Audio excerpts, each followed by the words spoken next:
Hi, I'm Melissa Bourbon, best-selling author, writing coach, and founder of WriterSpark Academy. Every Marketing Monday, I help authors like you build sustainable visibility. This week, I want to help you end your year strong, grounded, grateful, ready for the next chapter in whatever 2026 brings. As part of that reflection, I also want to share a few books that really helped shape how I thought about work, creativity, aging, because getting older, and attention this year. Because what we read, I feel like it quietly informs how we show up in our own lives, whether we realize it or not. Before you set new goals, I would like to ask you to take a moment to reflect. Ask yourself, what worked for you this year? What didn't? What felt aligned? What felt really heavy for you? You don't need to do more in 2026, and I am not about resolutions, I'm about goals.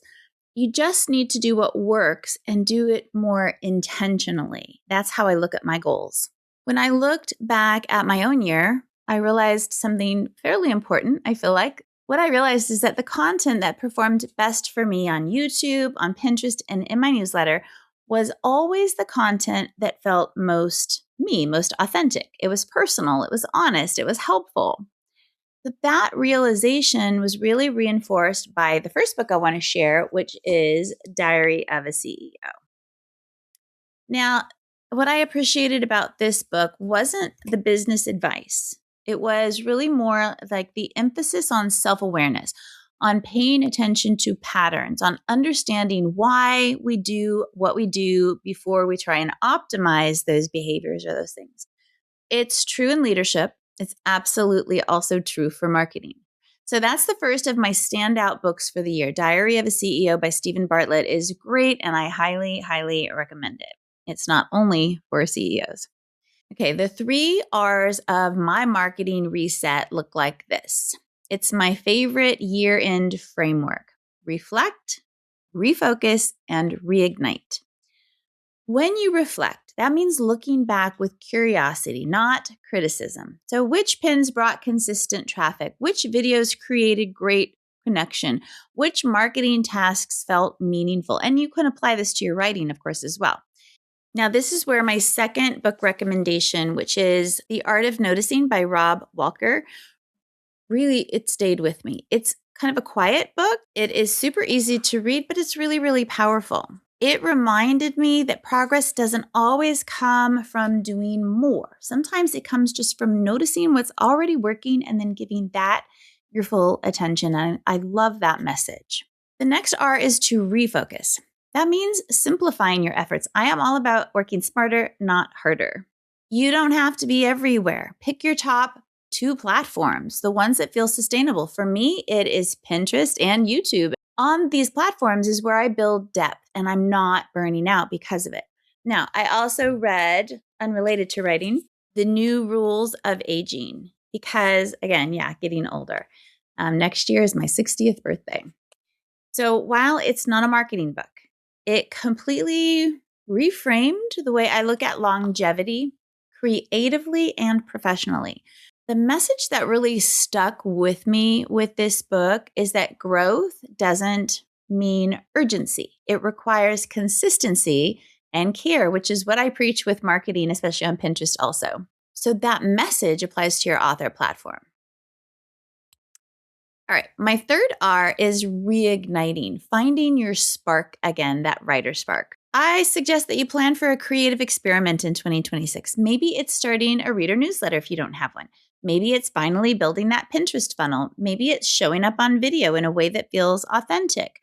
Whatever it looks like, you want to reignite that spark.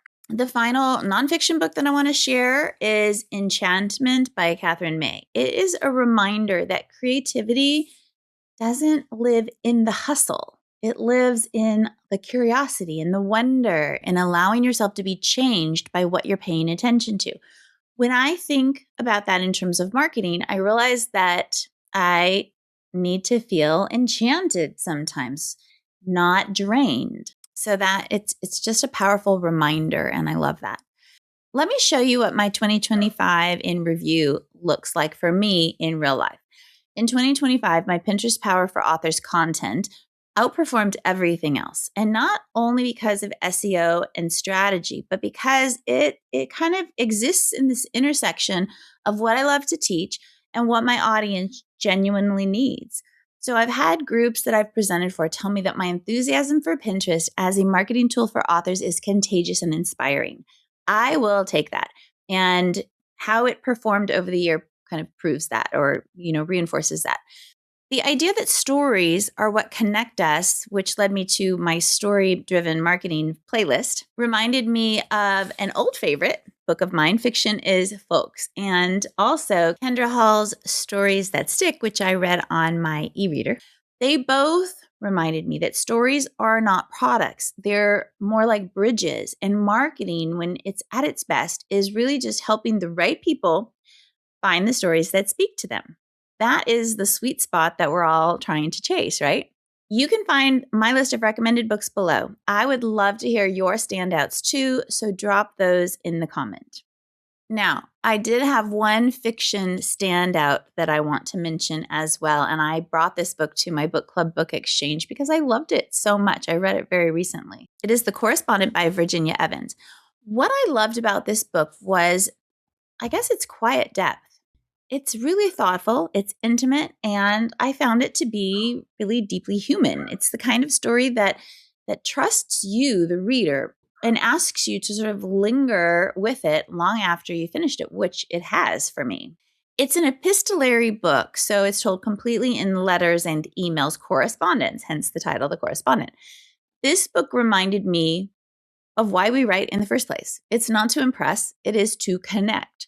The protagonist is Sybil Van Antwerp, and she connects with people, including authors like Joan Didion, through her correspondence. Now, this book completely snuck up on me. It was really great and engaging, but then by the end, I was actually an emotional mess.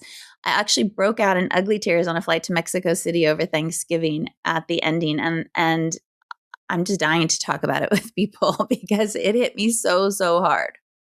So, highly recommend The Correspondent. Okay, so I have some reflection prompts for you. Before the year ends, I really encourage you to grab a notebook and jot down these prompts.